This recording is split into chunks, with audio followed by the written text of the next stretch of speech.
In this video, you will learn how to add a custom field in Asana. First, open your project. Go to your project where you want to add the custom field to. Click on the Customize button. In the top right corner of your project, you will see a Customize button. Click on it.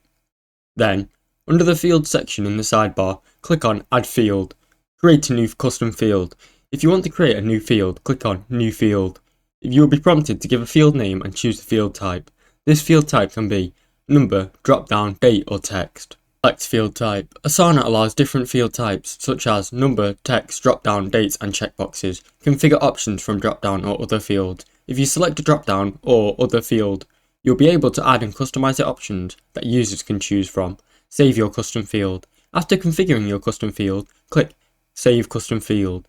Apply the custom field to your task. When you go back to your task list, the custom field will be created. You'll be able to use it and start filling in for each task.